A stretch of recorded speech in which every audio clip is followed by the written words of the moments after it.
Haha, what's up, everybody? Dude, that was nuts. How's everybody doing?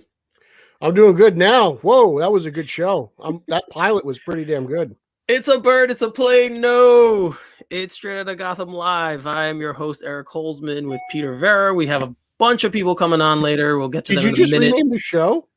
I said Straight Outta Gotham Live. It's SOG tonight, isn't it? True. Yo, I am renaming the show as we go. Look at this. That freaking show, actually. Wow, man. It was really, really impressive. I was very, very caught up. And I renamed our show again. Yes, Peter's right. It's SOG Tonight. We call Straight Outta Gotham Live SOG Tonight. We're here for you. Just who cares? We're here. Who cares what the name is? Pete and I are here to go through the series premiere of Superman and Lois. This has obviously been a very highly anticipated show. The build up to it's been great. I think they've done a really good job marketing it. So tonight was the night we were finally getting down to see exactly what it was, and pretty good, man. I was surprised and impressed. Yeah, same here. Just really, really impressed with everything they were doing. The family aspect of the show was really deep. Wasn't really. I thought we were going to get a taste of it, but man, I was like, wow, this is very relatable. It's, the superhero stuff seems to kind of be in the background a little bit, because it's mostly about the family and adjusting and everything. But yes, just the boys and everything, the Kent boys were phenomenal. I mean, I've always said that Black Lightning's family dynamic has been the best thing in the CW. I think after one episode, this is right up there with it. You got 4 seasons of Black Lightning, well, 3.5, but right. It seems like they've kind of taken that and run with it for this show as well. So just bravo to everyone involved.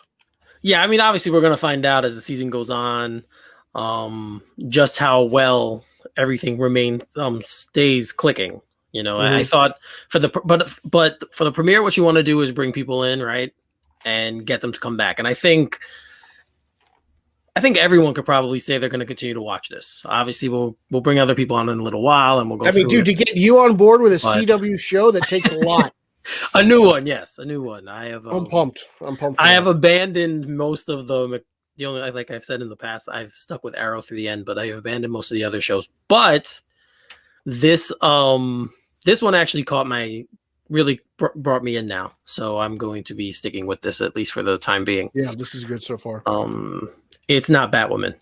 It's not Batwoman. Batwoman is getting better. It gets better every episode. I keep saying it. I know you do. I know you've grown to like it, I think. But it's also not Gotham. So we'll keep it. No, that is a flaming pile of dog turd. We'll keep it there for now, but we cannot do this alone. Pete and I always like to share not only our opinions with everybody, but people within our podcasting family. So I'm going to bring on a couple of people. First, from the Vigilante 1939, I'm going to bring on Nick Zednick. Whoa, yo. ZL, he is. ZL, I love it. What's up, guys? How you guys doing? Brother? Yes, and of course, from Batman on Film, contributor Batman on Film, Mr. Javi Trio. Javi. Hey, how's it going, Aaron? What's happening, pal? Hey, Peter. Hey, Nick. Yeah. I haven't seen Javi in a minute, so it's good seeing you, brother. You too, man. How's it going? Very well, man. I wiped the tears out of the corners of my eyes, and I'm ready to talk some Superman and Lois. Oh, man. That was put some mascara on real quick. Jeez. On Twitter, you mentioned a Superman 3 reference. What was that? Because I think that flew over my head. The nuclear reactor. Okay. In Superman 3, he freezes the lake and then drops it on the nuclear reactor. Okay. That's probably the one I've watched the least. So. Yep. I forgot that too. Yeah, but that's very true. Yeah. I actually watched Superman 4 a decent amount. I love the nunuclear man. I'm sorry. I hate to admit it. I do. No, it's not. I mean, it's not good, but it's like no, but it's for its time, right? I always say that. And when it came out, it was horrible at its time. But I don't know. It's got a very 80s-ish feel, so I think it's good for those nostalgic moments. So very quickly, both of you guys, Nick, we'll start with you. What was your feeling on the series premiere of Superman and Lois? Oh man, I was so ready for this show. I mean, it was first and foremost, it was Superman, so I was gonna check it out, right? But I mean, I was lukewarm on Hecklin, kind of to begin with. I didn't really like how he was done in the crossovers or anything. I was like, is a Superman show too late? It's on the CW. People have kind of little tapped out on the quality a little bit, but I was intrigued because of all these interesting dynamics that they were bringing into the show, like Superman as a father. I was like, I wasn't sure if I wanted that or really needed that right now. But you know what? As I'm watching the show, I mean, I was tweeting with Javi throughout the night. I was like, I wiped some tears like multiple times throughout this thing because just the homages that they paid, bringing Superman back to like a graceful, more hopeful place. It was inspirational. Just like the way that he flies in and out of scenes. I mean, I think it's what Superman fans needed because I know it's what I needed. Because, I mean, Smallville is Superman and Superman is Smallville. And that's kind of like where I got from this. But, Javi, or any of you guys, what else did you guys think? Because I want to get into this. Yeah, Javi, go ahead, man. Give us your impression. I was trying to sum it up on Twitter just really quick. And the word that I kept going back to was heartfelt. Yeah. There is so much emotion in the pilot from how you relate to your parents, how you relate to your kids, how the different generations interact, and just how we're all in it together as people. It doesn't matter your station in life. Everybody has problems, even a Superman, and how it humanizes the character in a way that we haven't seen in a while. Yeah. And brings him down to earth in a way. Yeah. I think one of the themes of the show pretty much, obviously it's today, right? So the pandemic is alive in the show and well, and they definitely make references to that and how the economy is really struggling. And that's a big theme of the show as well, between not only Superman or Lois and Clark. I guess, can I call them that? Or should I call them Superman and Lois? Can I call them Lois and Clark? There's still Lois and Clark. Is that a copyright? Is that a copyright issue with the show? I don't know. Yeah. AT&T owns it all. It's fine. Yeah. So that was, but also we got a introduction to Lana in this as well, played by Emmanuel Cricky, who a lot of people might know from Entourage fame. Mm-hmm. If you watched Entourage, she played Salone on that show. So Emmanuel Cricky is playing Lana in this version of Superman and Lois, and she's she's kind of the grounding moment for him in this. Like when I guess we could do spoilers, right? We're spoiling, so yeah. So go for Superman. Yeah, so Superman and Lois are living in Metropolis, and then Superman gets a call that his mom is not doing so well. And then she passes away. So Martha Kent passes away early in the show. And then they're back for the funeral. And then that's when Lana and her family comes to introduce. Obviously, they're going to be a big part of the show going forward as well. What was her husband's name? Kent? Kyle, something like that. Kyle, yeah. Mm-hmm. Fireman Ed for all the Jet fans. Right. So and he's kind of like, obviously everyone knows that Clark and Lana dated. So that's kind of that awkward moments are in there in the show. And he's kind of a douchebag towards Clark, for a lot of different things. But yeah, what did you guys think of that whole dynamic, seeing this version of Lana? Pete, I'll start with you. I thought it was really cool. Just seeing it's cool seeing everyone grown up. Right, like everyone's kind of moved on with their lives and their families, and everyone's kind of like adapting to just things that are going on now. The thing that was really interesting to me was just seeing Superman at a time when his mother dies. Like I feel like we've never actually seen like true orphan Superman. We've either Pa Kent's been dead or they've been alive. Like in the animated series, they've been alive. And Man of Steel, Ma Kent's alive, right? Like I don't remember when Ma Kent died in the Donner film series or what, that continuity, but it was cool seeing that kind of happen and just seeing how he reacted and everything, just because it's the same, like he can't save everyone. It's like that same aspect of like classic Superman, where he is vulnerable in those most personal moments. So that was really what stood out to me. But seeing Lana there was Steve says Martha. Yeah, I said that name. I said it, boys. Essentially what it was. Yeah. So it was cool. It's cool seeing that aspect of just Clark. While I didn't like the show Smallville, because I'm not a big fan of like everything stemming from Smallville, I do enjoy when Clark / Superman goes back to Smallville, and this is just an interesting take, just seeing him as a dad doing everything. So. Right. So the kids obviously are a big part of this show. So his two sons, Jonathan, obviously probably named after his father, and then Jordan, the other son. And it's ambiguous in the beginning. Like, I know I was sitting there saying, okay, who has powers? Will they both have powers? Will they both not have powers? I was trying to, gauge. So Nick, talk a little about that dynamic on the show with the sons and their role in the show. Yeah. So the kids, I think, was probably one of like the most interesting thing that kind of intrigued Superman fans, like I said in the beginning, because we never seen Superman be like a father, right? I mean, at the end of like the Adventures of Lois and Clark, a kid gets dropped at their doorstep, but it never gets followed up. So to see Superman kind of in like his veteran stage of life, he has two teenage kids that need him. He's never around. I mean, their kids think that like his dad is a loser. Superman Returns doesn't count, right? No, Superman Returns, is in his own little bubble. We don't address that. So when I'm watching it, I'm like, these kids are actually like really good. Like the one is like that jock, he's kind of a jerk to his brother, but he's still kind of like really warm to him in a sense that he still looks after him. And then the other one, Jordan, I really liked because I think the dynamic of his son has like mental health issues. And it's a part of Superman that he's never had to relate to because he thinks his son is different, but he's never had to like relate to that, because his son doesn't like he can't connect with anybody. And his dad's like the second greatest hero of all time because that's still Batman. Sorry. Obviously, like it's obvious he's named after Jor-El, right? Like that's the key there. Probably. Yeah. So they're both named after his fathers. Yeah. But I mean, I'm just like I'm getting like chills because it's every conversation they had. It's like, how do you not want to cheer up as a Superman fan? Because he's trying to like connect with his son, right? And then it's like, I just dig the element. I think these kids were great, and I'm eager to see where they go for sure. Yeah, definitely. Yeah, I mean, something obviously like we've never seen before. That's one of the biggest parts of this show. And on that little show, I don't know if you guys watched the after thing about the Legacy of Hope show. They kind of hint to that, like they that was what drew them to this project, that they can do a part of Superman that we don't know that much about.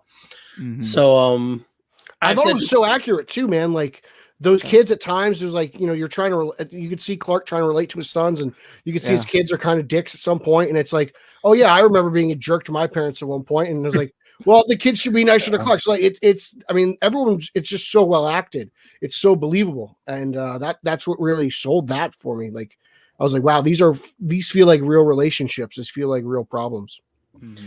So Javi, they eventually reveal which of the sons is the gifted one, has the powers. And when you saw it, did you think it was predictable, or did you think it was the other son? You could say it who it is when you give your answer. So I don't know, because I think in a way, yes, because you kind of expected it to be Jonathan, especially because he shares that name similarity with the comics. So then it seemed like it would be obvious that it would be Jordan. Or during one of the breaks, I turned to my fiance and I was like, what if they both have powers, or one has super speed and the other one's got invulnerability? Like maybe they kind of split it like some weird Wonder Twins kind of thing. And it's only the pilot, so that really it still remains to be seen, because in that fight at the party, they were both bleeding from the punches they were receiving. So there's not a total immunity yet. And, depending on which Superman origin you prefer, like it's a gradual thing, or he had it when he was young, or only at the end of high school. So there's a lot of different ways that they could go with it, which is part of the excitement, I think. And I was just overall really surprised that we even got this show, that we got this specific pilot. There's been a long push from DC to, not have their characters be married. Batman and Catwoman had to halt things. They broke up Superman and Lois with the New 52. They got rid of Wally West and Linda Park and their kids for a while. Wouldn't let Aquaman get married. They wouldn't let Batwoman get married. So the fact that we're here now in 2021 with a married Superman with two teenagers now on TV, it blows my mind. Well, Batman's married to Catwoman and Batman Catwoman. Like, so they're lightening up a little bit, so they're making progress. But that's Black Label. That doesn't count as main continuity. So here we go. Yeah. So the fact that they brought, Lois and Clark back as a couple, and then they had a kid in Convergence, and that it's stuck now for a few years, just it blows me away, and it brings such a different dynamic, not only to this version of the Superman legend, but just to the CW in general. I mean, Black Lightning has his two daughters. But I mean, having daughters is different than having sons or having a son and a daughter. So I like how all our different Arrowverse shows, while they're all superheroes, there's a completely different dynamic for each family and for each show. Well said. Yeah, that's very well said, actually. I also think, obviously, his kids are only half Kryptonian, right? Because it's human. Right. So it could be that it's just they're gonna be a gradual thing, like you said, or maybe one of them shows certain powers early, and then the other one actually has them too, and we find out later as it goes on.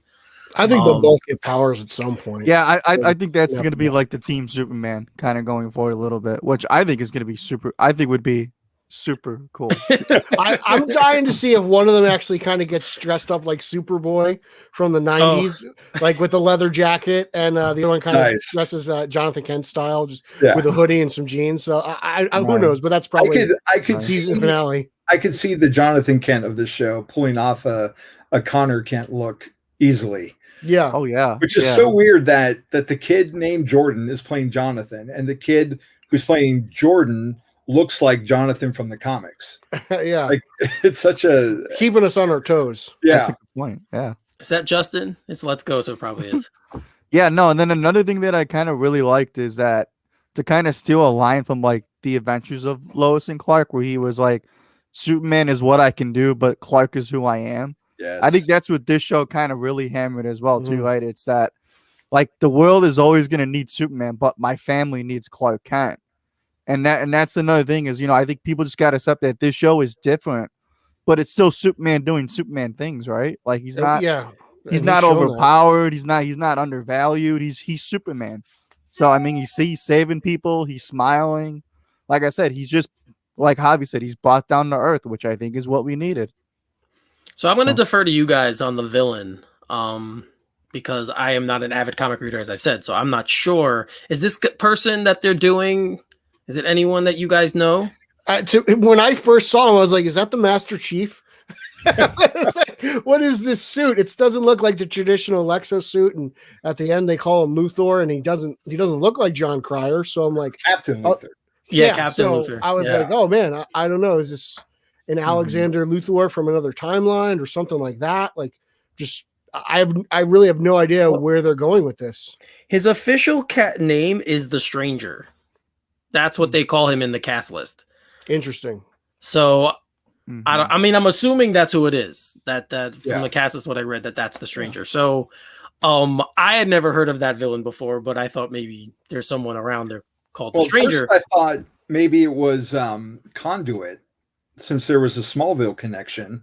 But then when they trotted out that Stranger name, my first thought was the Phantom Stranger. But clearly, this guy is nothing like the Phantom Stranger. Right. So the question now is that the show that we're watching, is it on Earth One with everyone else? Because for better or for worse, they kept it self-contained with no other references to the larger universe. So is it I thought after Crisis, everything merged. Everything merged, but then everything was still existing on its own worlds, because they showed Doom Patrol on one Earth, Titans on another Earth. Well, I thought all the CWs, like, because Supergirl and everything, like, and Black Lightning, like, all the CW shows are on one Earth now. Yeah. So I thought that was all one universe, one Earth. But Doom Patrol is its own thing, and Titans was its own thing. Right. Yeah. That's how I understood it too. That everything, all the CW characters were on the one Earth. Everyone was on the one Earth. So yeah, but no, that's just so I'm interested. I like when there's mystery behind the bad guy. So I'm kind of liking that we don't know, and that it leaves us all to our imagination of who maybe it could be. I mean, the CW shows historically have taken liberties with a lot of the characters, so it wouldn't be a surprise if they did that here too. The Captain Luthor thing was interesting. I'll say, calling him that. Daddy Luthor got around. I mean, there's Lex, there's Lena. On Smallville, you had Tess Mercer, who was like an illegitimate daughter of Lionel Luthor.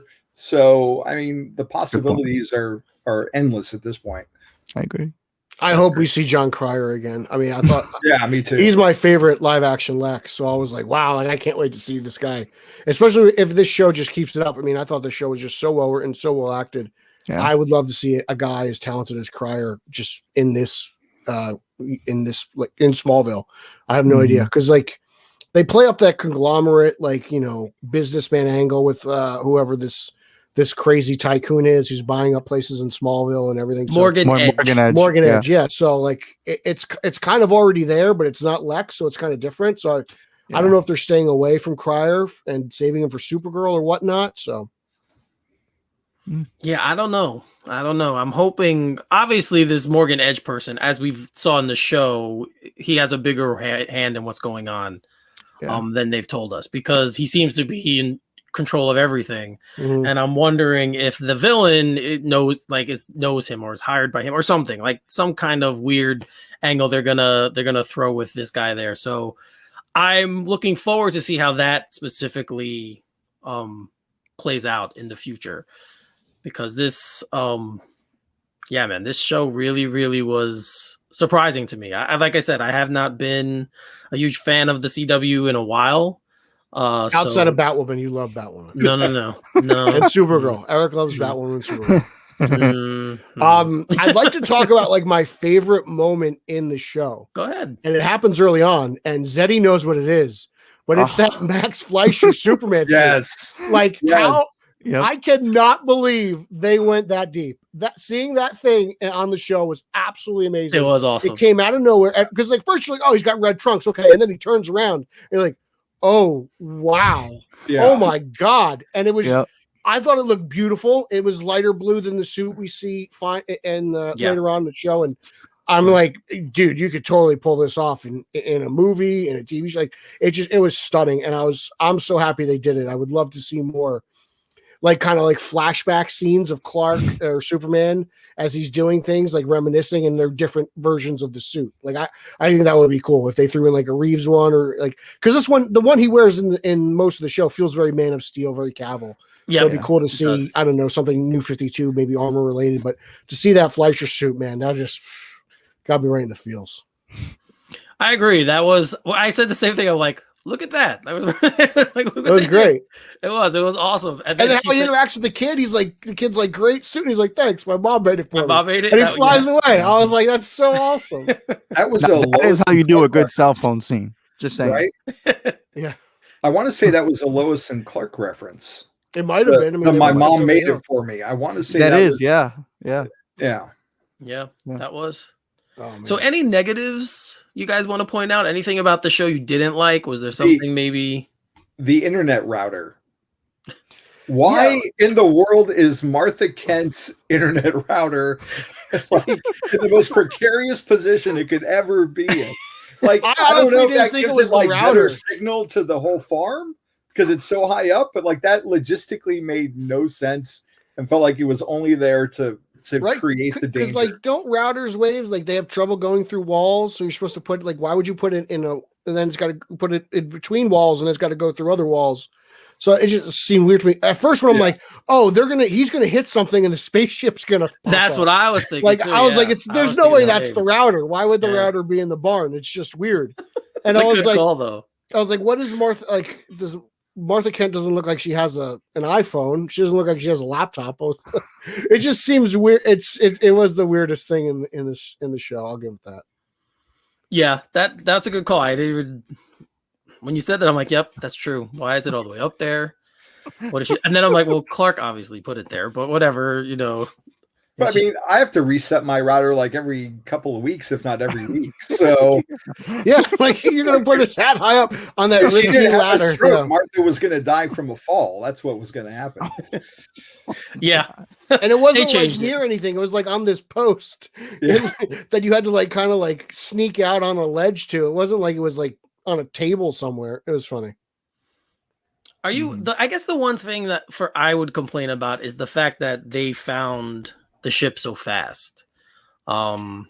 You know, I don't know if stringing that out for an episode would have done better or made the show better. I guess you want to set everything up in the pilot, so it makes sense in that regard. But for me, I was kind of like, well, maybe they could have just like let there be more suspense around what's going on there. Yeah, I think you just kind of get it. Honestly, I feel like you got to get it over with. This way you can get to what the show's really about. It's not about them hiding who they are anymore. You know, like Lois and Clark have been hiding their true abilities and capabilities for years now from them. So I think it's just natural progression. You know, they were curious. They broke into the cellar and they found it. I actually thought it was one of the more interesting scenes, just seeing how that spaceship interacted with Jordan, you know, and it gave him I get orange kryptonite, and I was curious. I got to look up what orange kryptonite does. I know it does something, so I was curious as what it was doing. I took it as a sunstone, just a different color.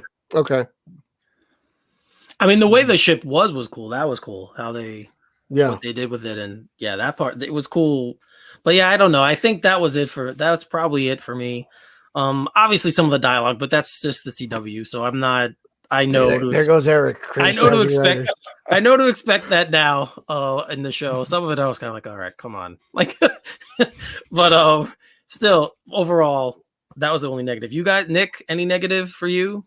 Oh man, my only negative was it wasn't longer. Come on, man. You know? Nick wanted the full 2 hours. He didn't. I wanted the full 2 hours, man. Give me that 120. Come on. No, it's not so much negatives because I actually thought it was visually like shot really well. I mean, it was very high budgety. It felt familiar. Like in Superman, like Pete's always said, is generally kind of felt more comfortable on TV for whatever reason that is. But I mean, I just dug like that opening action sequence of Superman freezing the lake, and then he like stops the nuclear plant from exploding. And then I also really like that climax of when he finds out that his mother's calling out for him, and then his mother passes away, because that's probably the best acting that I've seen heckling in as Superman. So I mean, I'm just down. I mean, the only reservation, to be quite honest, that I do have is that Lana's daughter actually might have powers too, because I'm wondering if they make like the love triangle. She totally led Jordan on, right? Like, you know, I mean, I don't know, like maybe Clark and Lana, you know. It's just funny. It's like more historical. Like, these guys move into town, and you just give one of them your number, and they're sitting alone with them on the bench, and then you freak out when he kisses you. Like, what do you think was going to happen? She's totally leading him on. Yeah, I felt bad for the kid. I was like, it's like Jordan's finally getting some, you know, love thrown his way. You know, I feel like he's been beaten down a little bit, and the next thing you know, he's literally getting beaten down. Yeah, that was true. She kind of was their villain. Or his villain in this episode, right? Like, she kind of was the, you know, oh yeah, I like you, and then man, teenagers. But we never get the powers if that doesn't happen. We don't see that is true. The powers. So yeah, I'm wondering, that's going to be the interesting dynamic going forward. Obviously, if you watched all of the Legacy of Hope show, at the end they showed you know, clips of the future episodes, what's going to be like. You see them go into the Fortress of Solitude, him and his son, him and Jordan. You see them doing that. So obviously there's going to be a lot of that building of his son's character. I'm hoping anyway. It's going to be cool to see how they balance out Superman's time. That's kind of what the future thing was telling us. Like, he's saying, you know, you see Lois's father telling, you know, we need Superman. You shouldn't, you know, that's who you are. You roll with it. And he was like, well, I'll be there. If something happens, I'll be there. Right. If something happens, it was a great line, but I'm not going to abandon my family. Yeah. So, and that kind of ties in what the Arrowverse always has revolved around. It's always revolved around family, even on Arrow. I know Pete hasn't watched Arrow yet, which I find kind of funny, but yeah, the Flash has the family dynamic. So it's a CW show. And again, that's what the network shows, is a lot of family related television. So you have that element in here. What are your expectations for going forward now? Javi, I'll start with you. What are your expectations? Well, that's a good question. I mean, I just hope they can keep it at the same level. I think 15 episode seasons is about right. I think in our current TV landscape, that going for like a 23 or 24 episode arc, as much as I love having all that content, I think you do get a lot more of a possibility for a clunker of an episode, and you just drag out the plot of the season, because now everything is an overarching season. It's not like the John Wesley Ship Flash where you were done in one every episode and there wasn't much continuity. Now you have your big bad for the season that goes on the whole year, and that just, it kind of hurts it, I think, in a little bit. So if they can keep it consistent and at a high quality, I think the visuals were just, for CW, just top notch. It doesn't look like any of the other shows, and I don't know if that was just for this pilot episode to bring people in, like if that quality is going to be there in the next 14 that we see. So, and I'd also hope that something we haven't touched on yet was the music. I thought Dan Romer, who I only know of because he got fired from the score for No Time to Die, or let go, that I thought he did a good job. It definitely didn't. I like what Blake Neely does, but it definitely sounds like a music on a budget, and this didn't sound like that. But I also didn't notice a theme, like a prevalent Superman theme for him. I didn't catch any reprises of his theme from Supergirl, nor did I hear anything that stood out to me as a melody, which I think is so important that Superman has. He's had so many great musical cues that helps. So I'm curious to see where we go with that going forward this season, if something pops up. That's a good point. I hope I definitely hope that that's something that it may be in the works or will eventually happen, like you said, develop. For me, really, it's about like the coming of age stuff for the boys, just watching them grow and deal with these powers and, you know, everything that comes with being the sons of Superman. Like, that's really interesting to me. I'm interested to see how they go about living daily life. And that's kind of what I dig about Black Lightning too, is like, you know, Anis is a doctor and she's got to figure out when in time to be not only Thunder, but Blackbird. And oh my God, I forgot her. Is it Jennifer, the other daughter? Lightning. Just her going to school and then not going to school, homeschooling and stuff. And she got frustrated with that. So I'm really interested to see, like, you know, Jonathan's powers. Like, you know, obviously he's a big time athlete. He's a big football guy. Like, can Jonathan, you know, sit in the pocket and pretend to get sacked, you know, and act like, you know, something hurts him and stuff like that? I know we saw him get into the fight in the brawl and he was bleeding, but eventually these powers are going to kick in and he might have to sacrifice some things. And is that something that that a 16-year-old boy can do?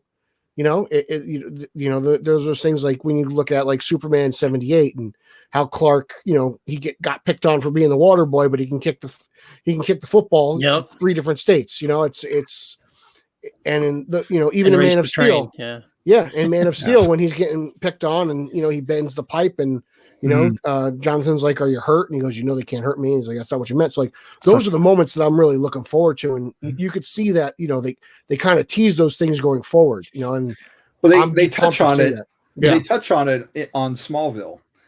By the 4th season, he is on the football team, much to his dad's chagrin. So you should check it out, Pete. It is. Look, I just finished watching Sex and the City, so I know I finished season 6B. I've got 2 movies to watch to get the whole thing done, and then I'll watch Smallville and see everyone in their leather vests. It's a really good show. Everyone tells me it is. I've got to watch it. I've got to give it a rewatch. It's been so years. Zeddy, what about you? What are your expectations going forward? Yeah, I'm just hoping that it stays consistent at this level too. I'm hoping that like they keep the tone, they keep the look and feel of it, because I really dug it, and I think it looks different than anything that we've seen on the CW before, which is what can kind of be like a way to get people to keep tuning in, right? Where it's not Flash, it's not Arrow, it's not Black Lightning. So my thing is the continuation of like world building. Like, I want to see like what this world of Superman is. I want to see him like grow, like who are the villains, like who knows he's Superman, you know? I mean, I kind of really dig all that stuff. And then my other expectation is more so like with people's perception of the show, where it's like, I really hope people can give this a chance, because while we are getting like Zack Snyder's Justice League, and while we are getting all these other HBO Max content, I think Superman and Lois is like a good bridge between everything that we're getting. And this might actually be the only Superman that we get kind of in a cinematic level for a while. So I mean, I would just hope that, you know, if it's not for you, it's not for you. But I don't know how they cannot be for you. I think this touches on everything, really, like past, present, and future. This has really covered a lot. I can't see anyone who likes Superman as a character saying that this is not a good interpretation of the character. No, it's a very, I mean, I think we all want to film, but this is a very nice consolation prize, because, especially from the first episode, because it was, like I said, I went in. It felt cinematic. Yeah, it did. I was excited to see it, but I still like it's CW, but I was very, very impressed. What I want to see going forward, though, is Lois's development. Like, okay, obviously we know we're going to have a Superman development and his sons. That's what Superman is, the main character, but the show is called Superman and Lois. So I want to see what they do with her character, what they give her to do outside of being the mother, because that's really all she was in this pilot. To me, she was just the mother and the wife. We didn't see any of the reporting, but now that they're going to be living in Smallville, what is she going to do? What are they going to do with that going forward? So that's my anticipation as the season goes on. Sure. They teased a little bit of that though at the funeral, you know, when she's going back at Fireman Ed, and you know they're sparring a little bit, and how she's trying. That's a New York reference. I don't know if anybody else will get that, but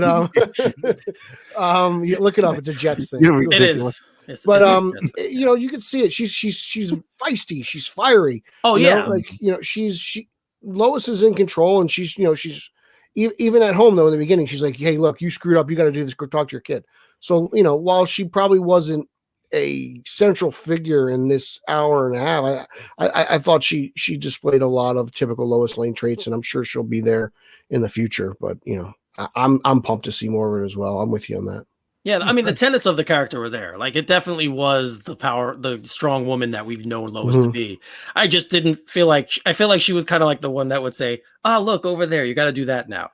Oh, look over there, you got to do that now." Like, I wasn't feeling her as a character right now. Like, she felt like she was more of the director of what everyone else was supposed to. We got 14 more episodes, buddy.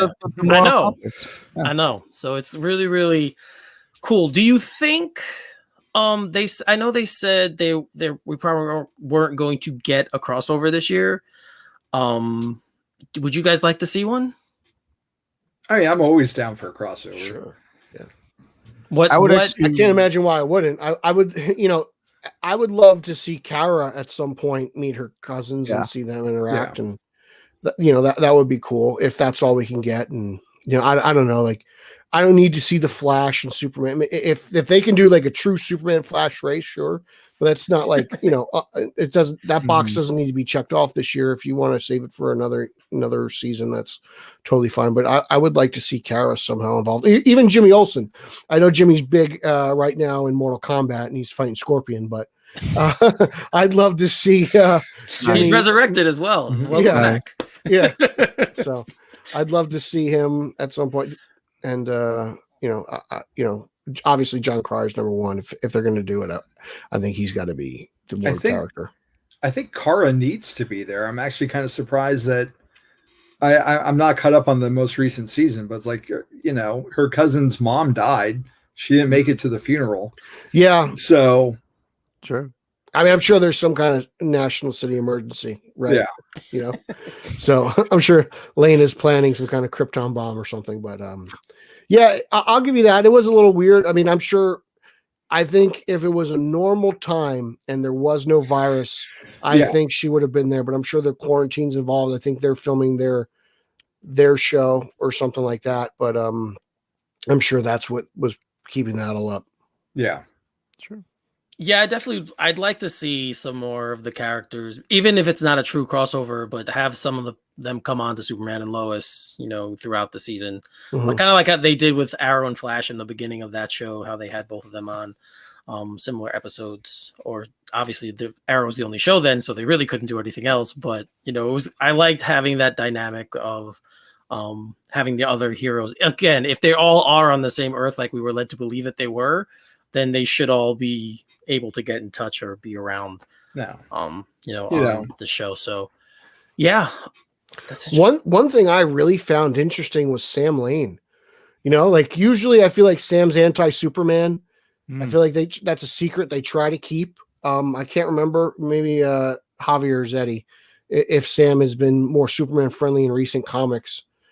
Sometimes I'm on and off with Superman, but he's dead, so okay, he's definitely off. Yeah, he's definitely off. So it was cool to see him kind of like, hey, I want to see my grandkids. You know, like it was cool seeing him come to the house. And like we mentioned earlier, give Lois like, hey, look, I know you married Clark Kent, but don't forget, like, the world needs Superman. So like, it's an interesting dynamic how Sam seems to be very pro Superman, and that seems to kind of, I guess, is that going to be like the team aspect? Most of these CW shows, there's always like an oracle figure, and there's always a team. So I don't know if they're kind of breaking the mold here, but I'm interested to see how Sam and the government gets involved with this. Well, clearly this show is kind of like part of, like, I guess, their second phase, or whatever you want to call it, their third phase. I don't know what we're talking, but I mean, Arrow ended, Flash has been going for a while, Legends has been going for a while, then Black Lightning's ending, Supergirl's ending, now we're getting Superman and Lois. We have Stargirl. I mean, I wonder. Batwoman. Yep, new Batwoman. So I wonder, like, if this is gonna pick up, and the legacy characters for the CW are gonna kind of go in the background, and then they're gonna push the newer ones coming forward. Hold on, there's a knock at the door, guys. I'm letting someone in. Hold on. Who's this? Oh, there he is. Oh, there he is. What's up, gentlemen? The Ravioli King of Chicago. Hey, we tried. There was no ravioli tonight, but I wish. Where's Daddy Bats? He's not popping in today? He has respectfully declined the appearance, but maybe I could get him to pop on. Chugging a Di Serono, isn't he? He's I wanted to hear his reaction to the Fleischer suit, and he dogged me. God dang it.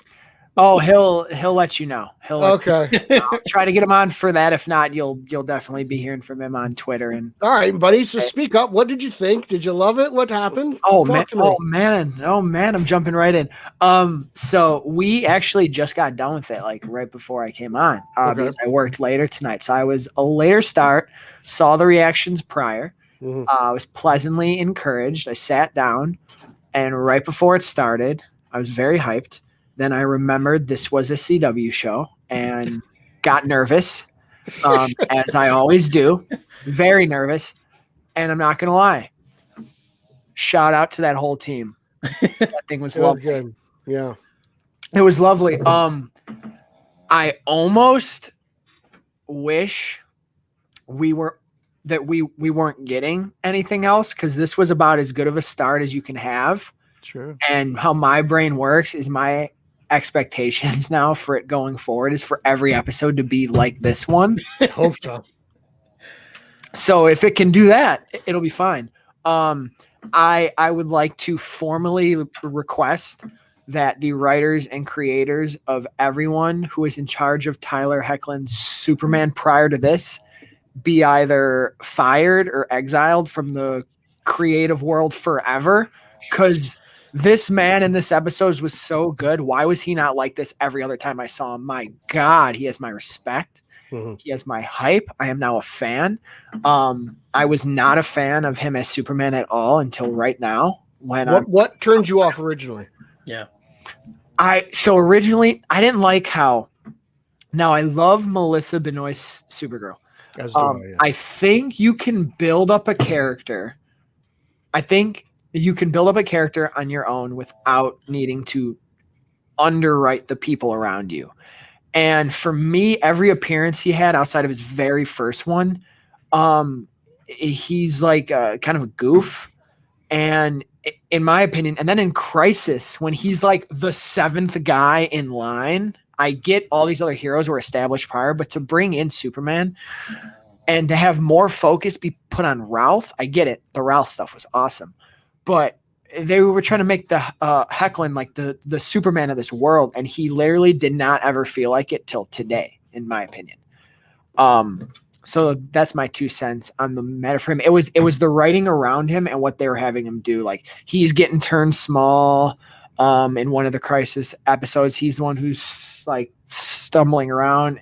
And Kara, God bless her soul, was amazing, but she was the one who always shined. And it seems like they wrote him down to write her up, which I think a good writer can write you up without having to put everyone around you down. And that's what it always felt like, in my opinion. Okay. Yeah, especially since a lot of people already knew their relationship, right? If you know the character, you know the relationship. So it wouldn't have been a stretch to write them, as you said, as more of being equals. Yeah, I agree with that. You know, mm-hmm. I said. So were there any highlights, things that stick out that you really loved in this pilot? I love Jordan. I love Jordan a lot. I think the kid's a really good actor. Mm-hmm. Really like Clement, and then I like. Oh man, I'm already drawing a blank on her name. My new favorite character of all time is it Sarah? Who plays Sarah? Yeah. What's her name? She was my second favorite character of the whole thing. She brought the realism. I loved the stuff between her and Jordan. Mm-hmm. Right away, I get nervous when shows tackle a diagnosis. So right away, when they're like in sort of the opening crawl, when Clark's talking, he's like, "Oh yeah," and Jonathan has social anxiety disorder. I'm like, okay, they're gonna do that thing where they try to tackle something on the show, and then I like how they don't go into they don't go too deep into it. They just sort of let him be how he is, and then instead of focusing too much on it, he finds a commonality in someone else who's going through something. So it's not trying to be as specific or deep or paint a picture of something. It's just sort of trying to show you we all have stuff, and here's what this particular thing might look like. And then how he was able to confide that in Sarah, I thought was great. And the two scenes where they're talking at the fire and then at the end are two of my favorite outside of like the opening 10 minutes, which I thought was like perfect.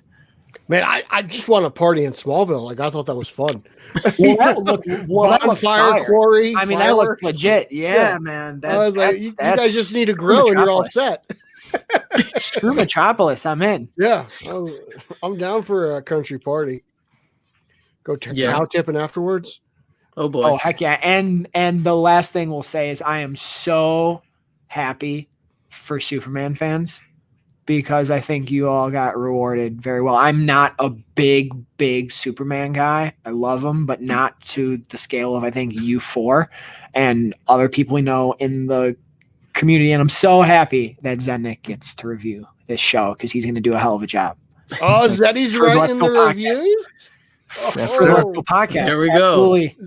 And then him and Chris will be talking about this, tomorrow night? Tomorrow night? There it is. There it is. So I'm very episode of World's Finest, baby. Is that you and Evans? You got a new show? Plug your show. Plug it away, please. Yeah, so starting tomorrow night, there's going to be a bonus episode of Vigilante 1939. So it'll probably be up Thursday this week. Chris Evans and I are from the Let's Go podcast. We're going to be reviewing the remainder of Batwoman season 2, and then we're going to be touching on Superman and Lois the whole way through. Oh, I love it. Evans was very high on the last episode of Batwoman. So how many episodes? How many eps of Superman and Lois are we getting? 14 more. 15 more. Yeah. So you get extra Zeddy 14 more times. I love it. So you V39 fans out there, you guys are really going to be eating good with, and you all are going to be boycotting show led by our guy. Dude, or that'll happen. Hashtag more Zed. That's what we need. So Pete, should we bring back the green room and do a weekly review of Superman and Lois? Would you want to? I think we should start with Batwoman and take it from there. No. I already know you're watching this show. I want to get you to watch shows you're not watching. I can't do Batwoman. Oh, that sounds really bad, but I really can't. You're not doing anything on Sundays anyway. No, man, I can't. I would love to do a weekly of this show. It's new, it's fresh. I would love to do a weekly Straight Outta Gotham. SOG Tonight. Sorry, I was almost called Straight Outta Gotham Live again. Did you guys see that before? I screwed up the Eric's name of renaming show. The shows. I'm renaming it on the fly. He doesn't. It's kind of awesome. It's my fault. Nice. So any Nico, anything about the show you didn't like or you thought it was weak? Points that you were like, okay. No, the only thing that I joked with my dad about is like, and it's like the minute like they go out of their way like 3 different times to like try to get you to think Jonathan has the powers. The first time that he was like, and if he has it and he doesn't, I'm like, so Jordan's got the powers is what he already just told me. is what the show already told me. And then when it happened again, I'm like, so Jordan's going to get the powers. And I bet he turned himself over and then he did. So I'm not even mad at the predictability. It was just like there's writing like just with how much content we have in the world now, there's writing things that happen, and right away I'm like, wow, they really want me to think Jonathan's not going to have or Jordan's not going to have powers. Can you tell this guy watches more TV than anyone on the planet? Well, that's why. Well, that's why too. No, man, I thought the one thing though, I will say though, it doesn't look like a CW show at all. I think they have the cinematographer from The Witcher. So that's some high profile stuff. They went big with this and it showed. And I hope it follows suit. The only thing I'm wondering at the end is that, I don't know, is that Lex at the end, or who is that? Spoiler alert. We were talking about Captain Luther. I don't know. The official name of him is the Stranger that they have on the cast listing. Okay. So here. Yeah, so I don't know. The Stranger. That's a great scary film. The Strangers, 2007. Awesome scary movie. It was. It's one of those guys. So I don't know, but the Captain Luther thing obviously was something that's probably a little fan service for us. You know, having Captain, and I agree with you about the powers thing. Like even in the beginning where they were saying he made this football team as a freshman, and I'm like, they're obviously trying to make us think he has powers. Yeah, because what freshman could make? He's just a good quarterback. Yeah, right. Like they're just a good quarterback. Yeah, clearly we're trying to make us believe that. Yes. Yeah. And I don't know any Entourage fans watching.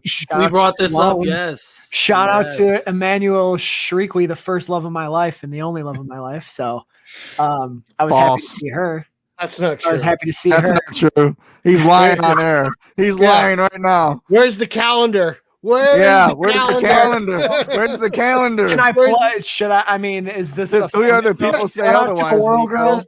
Shout out to the World Girls. The World Girls. Someone put them in huge the fans. He showed it live. Roxy, Steph, and Dorina. If you want to know where to find Zeddy, Pete, and I on Wednesdays and Sundays at 9 p.m. Central Standard Time, you go to youtube.com/The World Girls. That's where we are. Or sending super chats. Yep. Oh my God. Zeddy makes it rain in the super chat. Do we get any super chats tonight? He's making it rain, baby. He spent some money on Sundays, then Nick. He did. Well, I spent money on this, so you guys are dollar bills only. At least you're letting everyone out there know that you're creepy or up front. You're not. You should see some of the other comments, man. That is not us. We are very tame. As Pete said, we like good content. They produce good content. There you go. Go there. You should give it a whirl. Transitive property. The box bros. Yeah, give it a whirl. Yeah.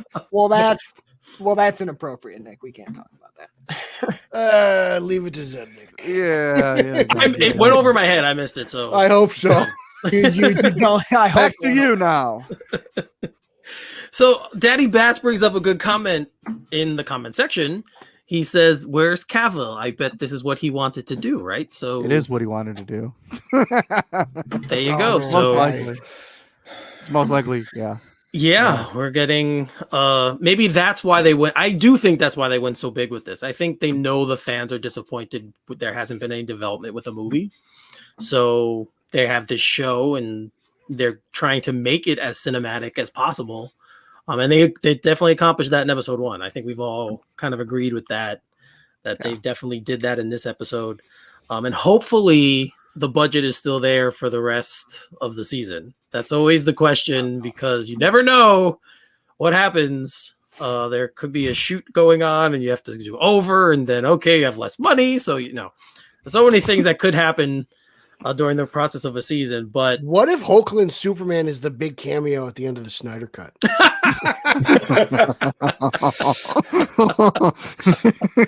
It all connects. Nico, you muted yourself. Oh, there you go. No, you're good. You're good. You're good. You're good. I don't think there's I don't think there's not a shot that doesn't happen. I'm just saying Ezra Miller popped up on Crisis. That's what I'm saying. And there's a couple bloggers out there who I still don't believe this, but a lot of bloggers out there who are saying that they're really trying to make it all cohesive. So like the CW and the HBO Max TV shows will pop up in film. I don't buy that, but if they're serious about it, you have your Superman and now you have your Supergirl if they're really not using this multiverse angle as an excuse, more power to them. But I feel like it's just kind of a way to escape. Okay, we're gonna go a little off topic now. I saw this I already started that. Yeah, you did actually. This Omniverse discussion. Yeah, I have no idea. Today, I have no idea what it was about. I've kind of been like with Twitter. I'm kind of like, okay, I scan it lately, and I just put it away because I just don't want to get involved in all the crap. So, and does anyone know what that means? No, this is the first I'm hearing of it. I don't know. Are you talking about the comics? Yeah, they were talking about some Omniverse. So after Dark Knight's death metal, whatever, they do the thing, they save the world, and now there's a DC Omniverse. So we're going to be going into Infinite Frontier in the comics next month. So you're telling me Future State was a waste of time? No, because they're carrying some of that on. Their whole mantra now is everything counts. So in today's Generation Forge, which I haven't read yet, but it kind of DC put it out there. There's a rationale. It's like linear something, and it explains why Batman and Superman and Wonder Woman, why they're basically the same age. It's something about everything happened to them, but they're in this particular universe, time moves slower, so that's why they're not 85. But then there's all these other multiverses where everything else is happening. So it's all supposed to connect. Somehow everything happened, everything counts. And you read that's what they're Death going Metal? with. Yeah. Okay, because I did not read Death Metal. I checked out after Metal. I didn't either. So that was me. And I feel like I have to buy a trade at some point, and maybe I'll just read it on Infinite. It's dense, man. It's really dense. Because there's 7 issues for the main series, but just like last time, they did a lot of like spin-offs and tie-ins. The Speed Metal one's really good if you're a Wally West fan. Okay. Like I am. Like I actually bought some of the art from it. God. Oh, look at you. Yeah. Jeez, drop a coin. Yeah, it was worth it to me because that issue was really good. And then they, made him a murderer again. Yeah, I was just going to ask you what you're talking about. He just got out, and he just what was it? They did flash forward, and that kind of like rectified it a little bit, and they were like, let's have Wally kill people. Yeah. Then they brought him right back. So there's a lot of stuff. There was a really good one with Earth Prime Superboy. I know the Robin King one that Tomasi wrote was supposed to be very good. But anything Tomasi is good. Yeah. Wait. So, out of you guys, who read Super Sons? Now, Javi, how much of Super Sons do you see in this Superman and Lois show? Is there? Did you see any of the boys and any Jonathan in the boys at all? Visually, I see. Some of Jordan in the comic Jonathan. Okay. Like to me, he looks like he walked off the page. Okay. Character wise, not so much, because for the most part, like that Jonathan was like 10 until Bendis came on board and like, oh, let's make him a 17-year-old and throw him into the future. So he doesn't have any of the issues that the twins on Superman and Lois are dealing with. Okay. Other than, Clark loves his sons and comic Clark loves Jonathan and is dealing with stuff with his son not being there and being taken from him. Right. So different issues. I was curious as to how much they were going to adapt, and it doesn't seem like they adapted a whole lot. Even from that Lois and Clark Superman story before that came out of Convergence that you mentioned earlier, it doesn't seem like there's a whole lot because book, Clark is bearded, wearing a black suit, hiding, but they're living on a farm, so there's that element of it. Not much of it else. So that's all. Yeah. Sorry, guys. But it's an interesting time to be a DC fan right now because they're being pulled in lots of different directions, it feels like. No, especially like you have this and like Zeddy said before, the Snyder Cut's coming next month, like less than a month away now. So there's a lot of very different. Yeah, gonna be very different from this, though, my friends. Oh yes, yes. Today. Yeah. What's funny is me and my dad were talking, and we were joking about how This felt like, I mean, it was an hour and a half. Yeah. We were talking like you add 40 minutes to it, and this would have been like the perfect sequel to Man of Steel. At this point in time, you speed up a few years, let Clark and Lois have kids, and insert conflict with kids, give them powers. That's a good point. I didn't think of that. And it's like, I'm glad they're doing it here because, man, unfortunately, I think this is where your Superman's going to be for a long, long time. I don't think that's unfortunate, though. Well, nope. I agree. If you're a big Cavill fan, it is. Well, yeah. That's where I'm going. Sure. Yeah. If you're dying to see him in the movies, it's unfortunate. But if you're a Superman fan, like I said earlier, like you're really eating good. Very good point. Very good point. I mean, yeah, you're getting 15 hours of Superman as opposed to, at most 2.5 hours every 4 years. Yeah, and I think as comic fans, we're used to, going to the store every Wednesday, and if you're a fan of like Superman or Batman or Spider-Man, you can pretty much get new content every week. And a TV show is more episodic in nature to begin with, like a comic. It's more frequent, like a comic. In some ways, it almost feels like maybe these characters should be in TV and not a movie where we have to wait, every couple of years. The only downside is, comics, you can do whatever you want. You don't have to worry about a budget. But then the bigger budgets for the movies also carry that hefty price tag where they have to make enough money.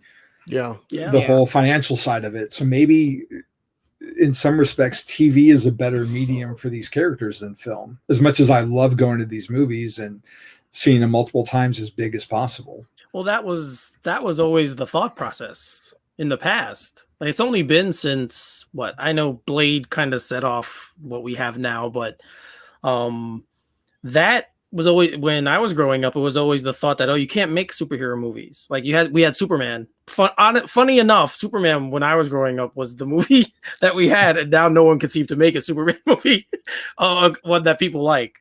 So, but still, it's kind of been that way that everyone's always said, yeah, superheroes work much better on TV for the reasons you said. It's more episodic. It's kind of like a comic book. You can watch it every week, and you could handle a lot more material in a season than having a 2-hour, 2.5 hour, or a 4-hour film like we're getting coming up. So it's kind of weird how it's all shifted now that they want to put these things on the big screen now. You want to have these characters on a movie as opposed to on television. But I think, like we've been talking about, you guys are right. This show is going to be the Superman we have for a while. So I think everyone needs to just, I'm confident J.J. Abrams may be able to do something and bring a Superman movie together. But even if he does, I don't think it's going to be for a few years. So. It's an interesting kind of argument because I don't know what I would prefer. Like Zeddy brought up that I've said before, like Superman just seemed to work better on TV than he has in the movies. But then like something like 66 worked really well in its time, and but then like I love going to see like even a rerun of 89 at a theater. To me, it's just about getting it right and doing it right and avoiding a Batman and Robin or a Justice League or a Daredevil 2003, just really kind of nailing the character and just taking pride in your work, I guess, and it feels weird because like, I'm sure, everyone involved in 2011 Green Lantern tried hard, right? Like, but it didn't click. And it's like, so did the audience. We tried hard too. We did. And it's like, at least we're getting that TV show now 10 years later, finally. Yeah. Right. So it's like, I just want it done. I want it done right. I don't care if it's a 30-minute TV show, an hour TV show, or a 4-hour movie. I want it done really well. I want it, that's where I stand. I don't know about you guys. Zeddy, how do you feel? What do you like more? Are you more of a TV guy? Because now that we're in like the golden age of television, like you've got things like WandaVision, you've got things like The Flash, or are you like the event movie man?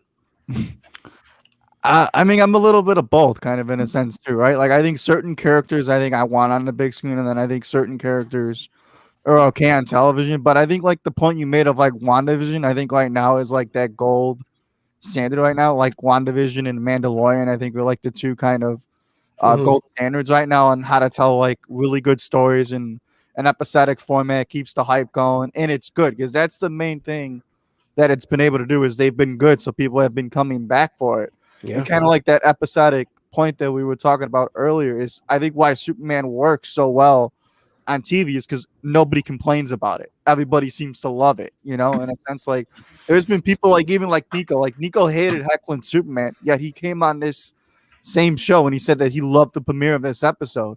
And it's it's something like I went on Twitter and I don't even think I saw one negative comment on this premiere. I didn't see one either. It's just like as a Superman fan, like how can you not be so happy about that, right? Like it's so I mean whether or not it maintains that consistency of quality, I mean remains to be seen. But I think I guess to answer your question, I mean I think to kind of bring it in a more modern sense, I think I'm more of an episodic guy right now, to be quite honest. I think you can just do more with it, to be honest. We did get Green Lantern news today, guys. John Diggle, the John Diggle character, is going to be in The Flash this year, and apparently it's to be Green Lantern. I don't know when. That'd be cool. So apparently, that's pretty cool. Apparently that's what they're gonna do. So is he gonna be in Flashpoint too? Yo, he's gonna be in Flashpoint in Spider-Man 3. He's gonna be in both. I was gonna say he's in Spider-Man 3 too. He's in both. God. He's gonna cross over. That's gonna start the Marvelverse DC verse that's coming. Gustin's Flash try to be in the Flash. Could you imagine? He will. He better if be. Not, that's the most disrespectful thing I've ever seen in my life. If Grant Gustin's not. He's not Flashpoint. Ezra was in his crisis, so why can't Grant be in his? I would love to. I would love to be in Flashpoint, Daddy Bats. Right. I could be guy in the hot dog line, the third guy in the hot dog line. That could be me.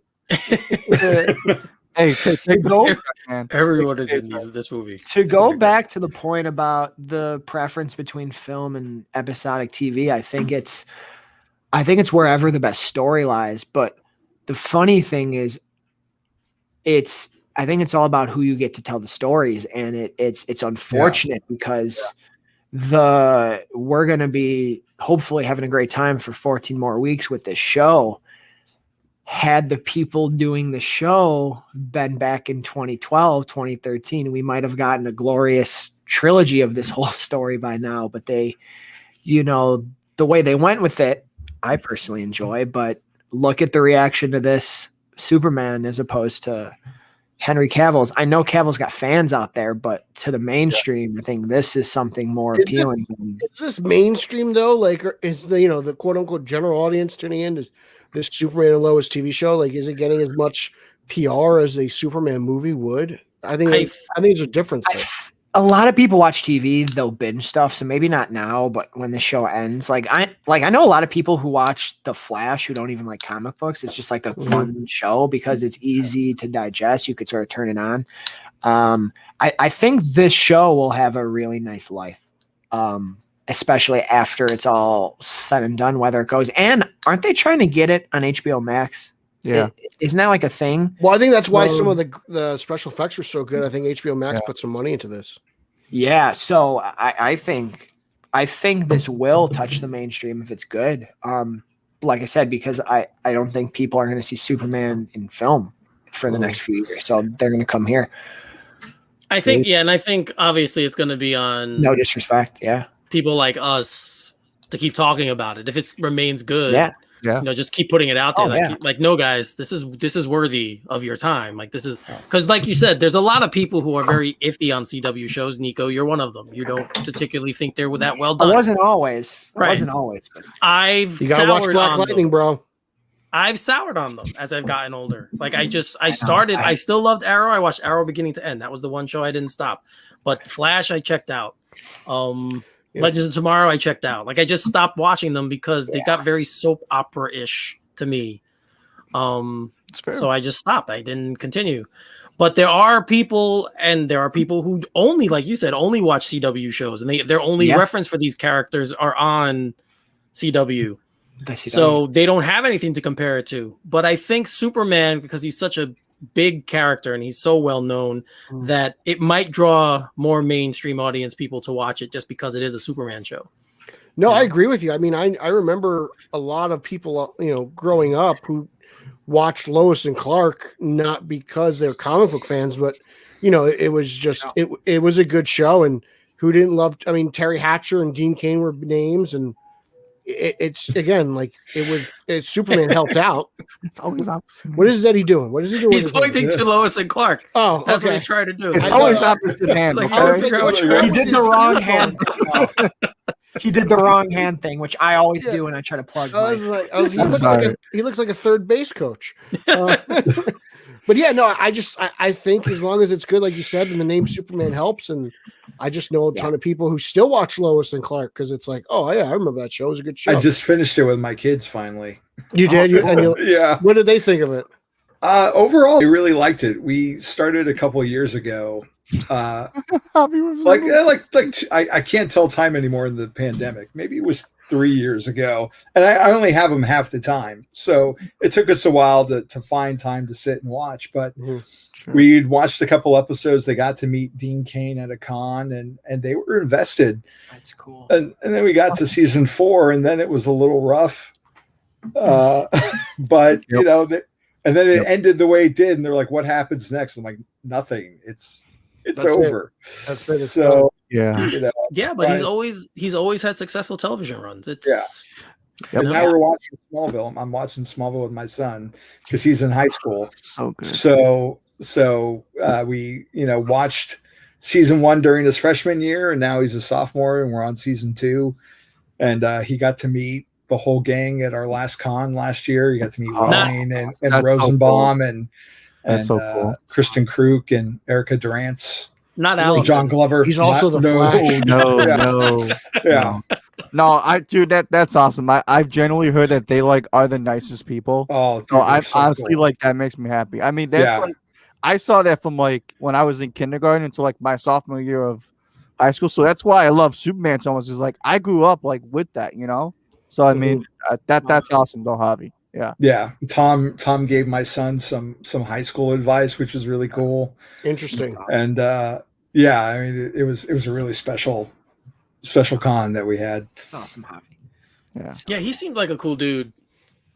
He does. He seems like a very, very cool, and so does Rosenbaum. He has that podcast.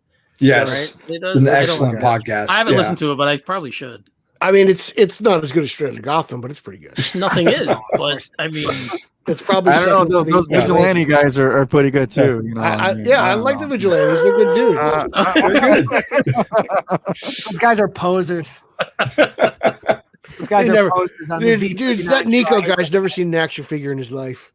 Never, man. He's so cocky. He's so hip.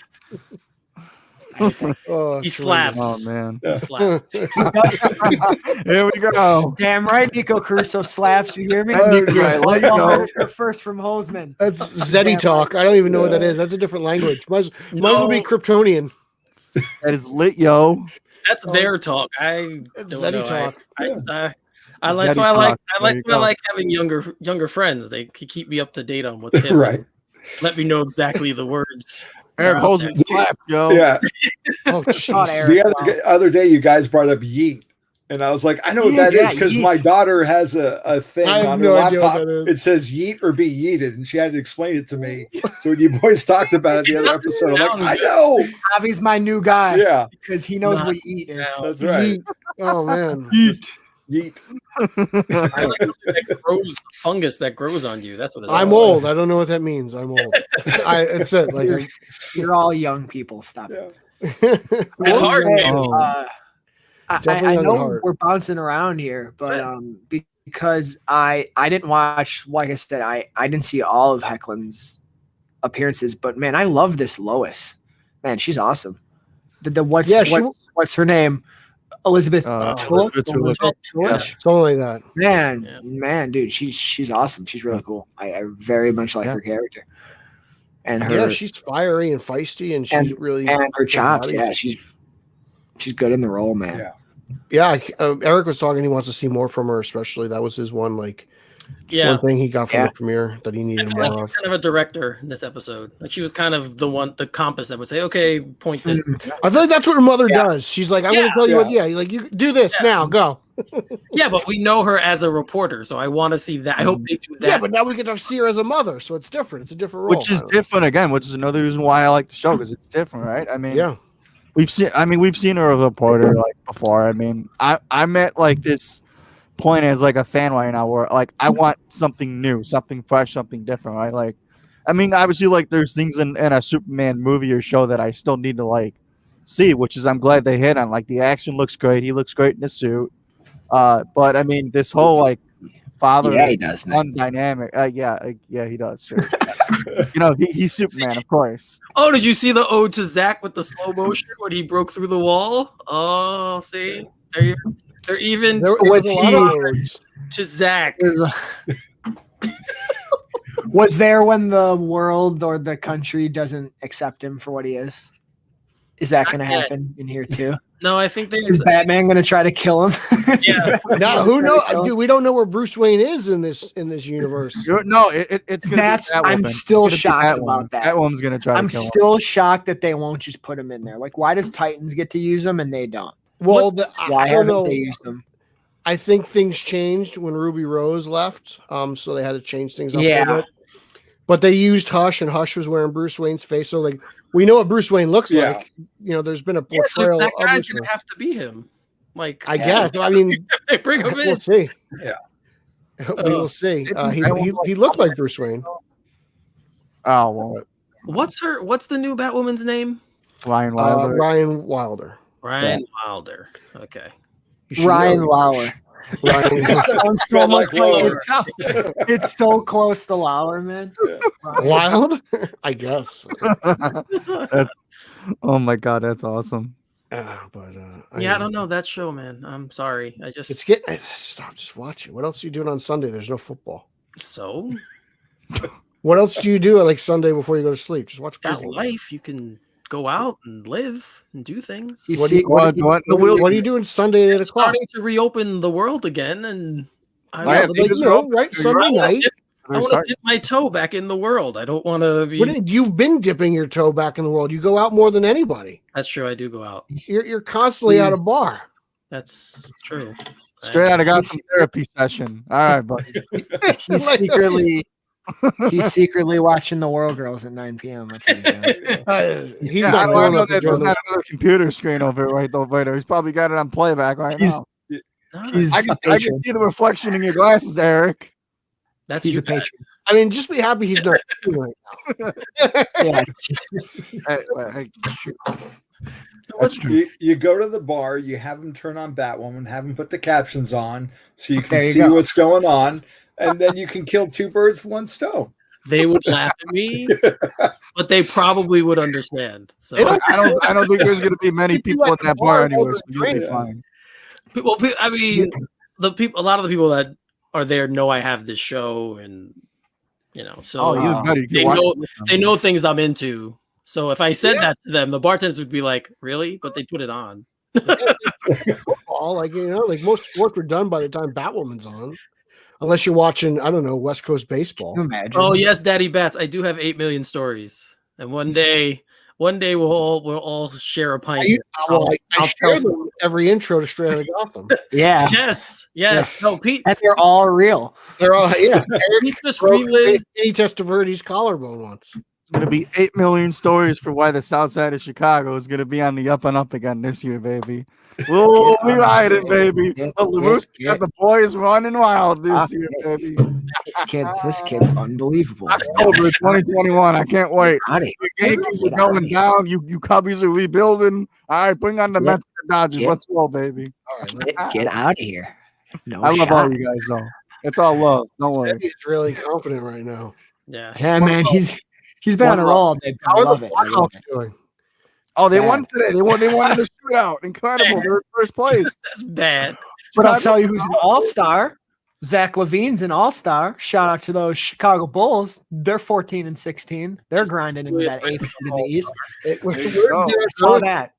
There you go. Deep dish pizza in Chicago, baby. Love it.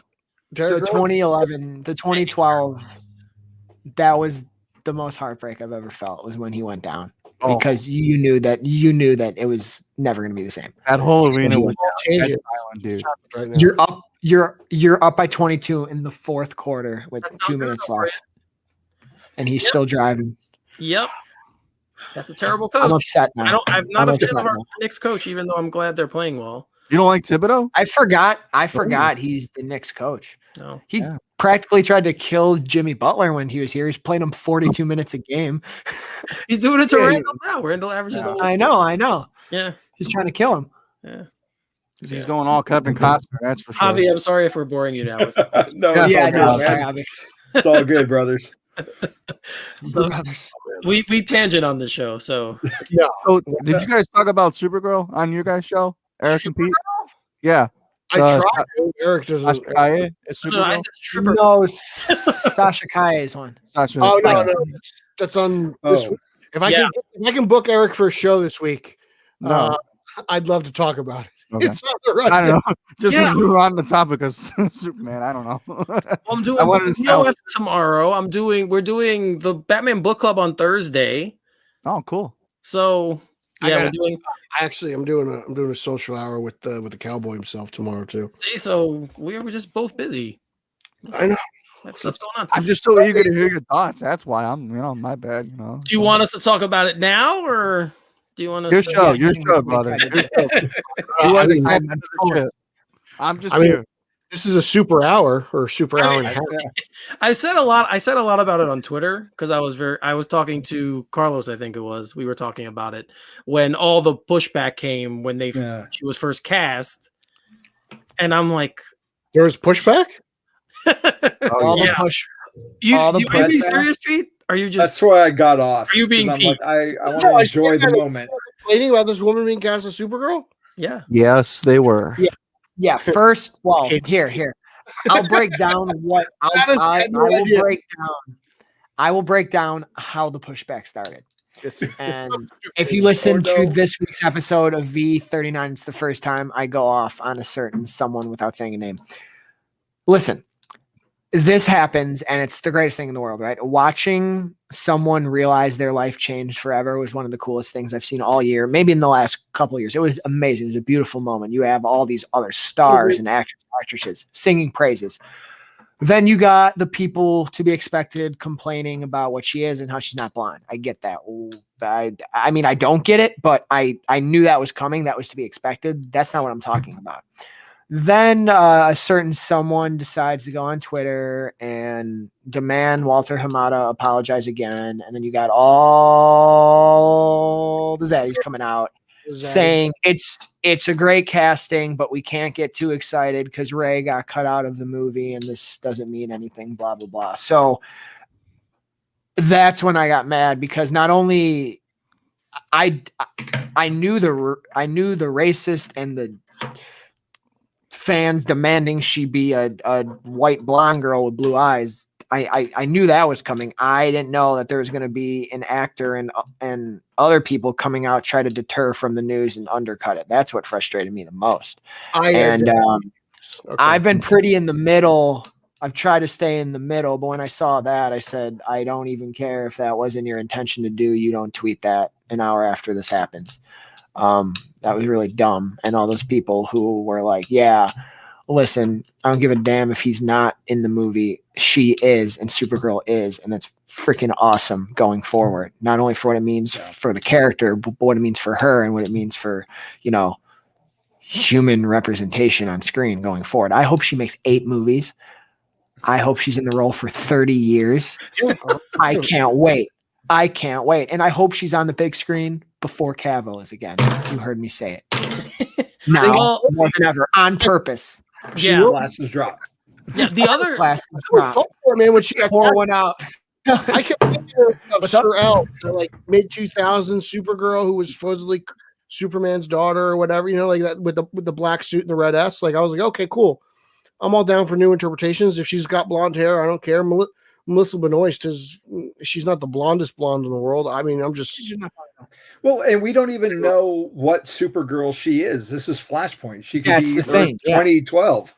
Yep. So I'm just excited. I mean, like you said, Nico. I mean that video of her getting the part, dude. That was I was tearing up watching it. Yeah, I did. I'm not even up for the role. Yeah.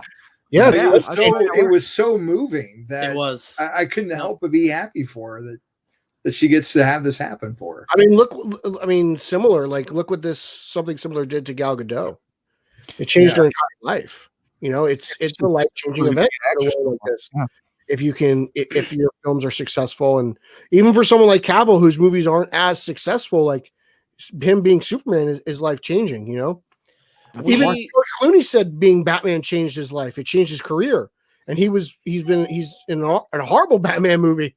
So we don't get to see that enough. We don't get to see moments like that enough. And to take that and immediately shit on it, like right away. Yeah. And then the other thing, I even added another layer. She's a soap opera actress. Like, she is not this big time up and coming. Everyone knows her actress. I'm a big fan of The Unknown. And so this is like a really big break for her. Like, this is a huge break for her. Yep. Out of 425 actors. Yeah. That was one of them. Part too. Shout out to Andy Muschietti. Like, I can't believe, like, wow, you have to sit through all those auditions. That's a lot of time just sitting there. I imagine some of them were not good, and you're just like, you just look at your producer like, no. Thank you. I'm sure there were blonde hair, blue eyed girls who auditioned, right? Like, hey, are all these people complaining that Barry Allen isn't blonde? Were they complaining about Momoa? Like, they were. Some people did complain. Barry Allen wasn't blonde in the '90s show either. And we keep bringing John Wesley Shipp back because he's awesome. I mean, I'm not sure if her boobs weren't big enough for Wonder Woman. Remember that argument? I was like, oh my god, so dumb. It's just she was too skinny. Who didn't want Ben Affleck as Batman, and now restore the Affleck movie, whatever the hell their dumb hashtag is now. You can't please these fools. Just be happy you're getting all this stuff, man. And that's the thing that frustrated me is I didn't think that what we saw, I didn't think it was possible for them. And I'm a Zack Snyder fan, but not to the level we're talking about. I was shocked and almost really, got frustrated at the idea that like they can't even like let that happen. Like, oh, it's got to come back to Fisher and Hamada. Like, we can't even you couldn't even watch that video of her and go, I'm excited for her in Flashpoint. It always has to come back to it's not good enough or whatever, et cetera, et cetera, et cetera, et cetera. And what's even cooler is that in the article it says that Hamada and like a various team of other execs were in the casting too, which means she was that impressive that she had to wow this many people to get the role. I think it's incredible. And to say, oh, it's great, but who cares because our guy's not in there or because Hamada's in charge. Oh, can't get excited. So we're punishing her for other things. That's I don't know. It was the usual. I mean, it was the usual suspects. I'm not. It was. And I don't need to name them because everyone knows who they are. So them, and they really suck the fun out of everything, don't they? It that's what it was. It was such like a boner jam. It's like, my God. Sorry for the terminology. You all must not know that term. I'm sorry. We can figure it out. My apologies. It's pretty self-explanatory. Yeah. It means something different there. It does mean something different there. So generations collide right now. It means something different on Sundays. It's kind of like why everyone was like, all right, come on. I remember Emmett was like, you're not pumped for the Snyder Cut? I was like, I'm not. It's not that I'm not pumped. I'm just kind of like indifferent at this point. Like I feel like I'm done, and I know that after this thing comes out, certain people are going to be proclaiming it, the greatest thing since Godfather 2. So it's like you guys everything. Like, you can't enjoy everything because it's symbolic. Wait till V39. I'm really why? For more Supergirl. For more Supergirl actions. No. Oh, you want what? For Snyder stuff. You want me to do what did you want me to do, Pete? I want to see Zednik unleashed. That's what I want. 2022, baby. Yeah, all right. You have March or June. I don't know what show it is, Nick, but you have like an angry Superman rant We got to find what that was. It was beautiful. Oh, that was the early first time days. I've ever seen you angry. It was the early days. You're still on the those were phone the days. early I thought when the cul-de-sac article came out, I thought Zeddy got pretty heated about that. Oh yeah, I hated Oh it. yeah, that was another I good thought one. that was just the dumbest thing that I've ever heard. Just All of us were on that day. Yeah. That was a good V39 episode. I listened to that one. That was good. You Thank guys you. were very much on point. They're definitely very pointed as well in your comments. It was very, very good. thank you. But yeah, no, but the good stuff of the Supergirl stuff, I think I could just say I'm happy for this girl, and I really, really hope. Oh man, it was incredible. I really, really hope it's a good movie, and that she gets that her appearance is good, and then that she gets a good movie. I mean, Muschietti has got an eye for talent. Like, you know, I mean, look at what he did with It. Like, he picked all those kids. Like, all those kids are stars because of him. Yeah. Yeah. I get It Chapter 2's got some big names playing the adult versions, but he still had to pick all those people. And then he picked, was it Skarsgård to actually play It? Like, that's brilliant in itself, too. Like, you know, like, clearly the guy knows what he's doing when he's casting. So if this is who he wants, then yeah, like, I got no beef. No. You know, how can I argue with this guy? Don't say anything, Zeddy. Don't you dare. That is a buzzword for you for the Leto Joker. Stop it. Stop. Don't even say anything. That is a buzzword. The word. You don't want no beef? Pete said the words, and I saw Zendik's face change, and I said, "Don't you?" Well, now he's Jesus Joker. So that's it. Yeah, now he's. All right. Well, I'm gonna like this bread. Yeah, well, let's end with Jesus Joker because. Oh God. No. Oh, I just Jesus. really. Okay, Javi, you first. When you saw it, what did you think? I was just like, what the fresh hell? I couldn't believe it. I almost messaged Lauer right away the second I got to that part of the article, just to be like, what the hell is this? Like, is this in the movie? I love Man of Steel. I love BVS. I saw that thing 4 times in the theater. 7. Not joking. Right. This whole Justice League thing is so, try not to swear, it's so pretentious that it's so far up its own ass at this point. I can't even anymore. I don't know. I don't know if that thing's in the movie. I don't know if he just did it to get people talking about the movie because it's such it's such a weird thing. It doesn't fit the footage we've seen. Comparing it to Batman Damned, there's a scene, but it was more where he's looking at the cross. But that's a crucifix, not the actual Joker. Vandalizing. It's not the Joker himself. So I kind of was like, I don't get that. I think that's a bit of a stretch. And I know Lee Bermejo, the great artist, even put up 2 pictures comparing them. So I mean, whatever. Sure, give me all the credit, but I don't know. For me, it's I'm not a fan of Justice League Joker so far. I'm not. I get having your own, spin on things, but this just feels so derivative. Like the Suicide Squad Joker felt much more original. Like they were doing something daring and different there. And watching Suicide Squad, I'm afraid of his Joker. You should be afraid of the Joker. I got that from Jack. I got that from Heath Ledger. I got it from Leto. But this just seems like he's doing a knockoff of the Crow and Ledger and just. It's it's kind of like an amalgam of a bunch of different ones. I'm not seeing the creative originality from it. Man, I like my clean cut Joker. I want a clean cut. I mean, I'm not. Are any of us uber religious here? No. I mean, I went to Catholic school from kindergarten through 12th grade. No, so did I. I mean, I am, So did Zednik. Yeah. I mean, Nico and I were talking about this kind of religion the other day, so I'm just asking if anyone's religious because I don't want to. It doesn't offend me on that level. It didn't offend me, other than just it was oh my, you've got to be kidding me. But there are people. I was just kind of I was like, oh, you went there. That was my reaction. I said the same thing. I'm like, wow, he really went there with that photo. And then I'm sitting there and I'm like, this is going to piss off a lot of really religious people. That's the first thing I said. In his Superman movies, man, there's so many biblical elements to Man of Steel.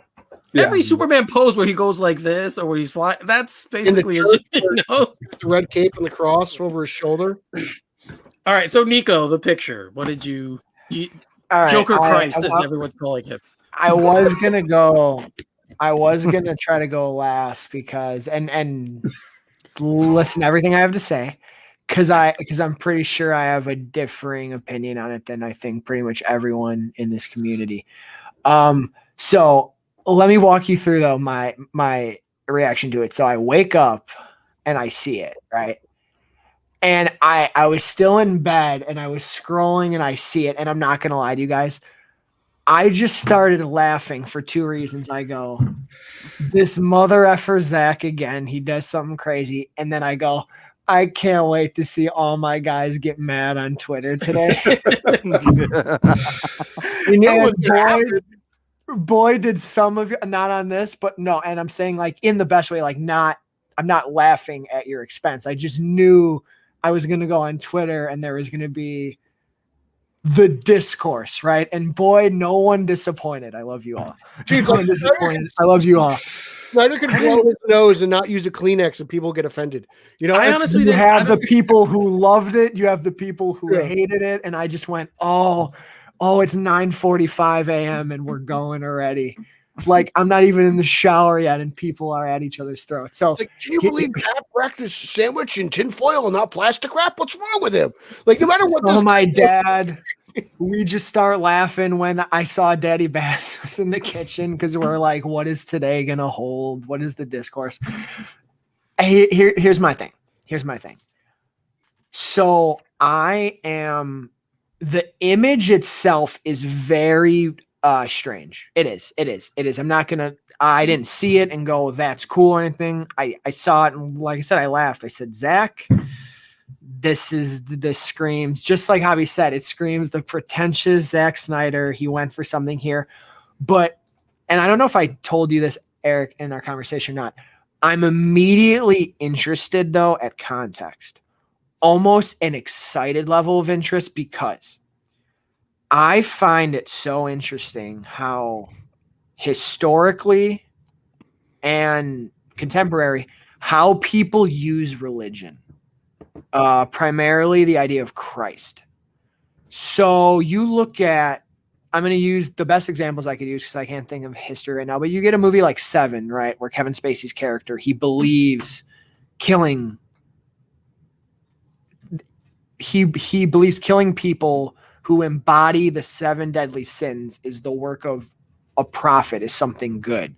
You know, you have extremists, you have moderates, you have other cultures who believe that if they do something to give their life in a very cataclysmic way, that's paying homage or whatever. There's so many ways this world today and throughout all of history, even go back to the Old Testament, how people handle God and what they think it means, what they do with it.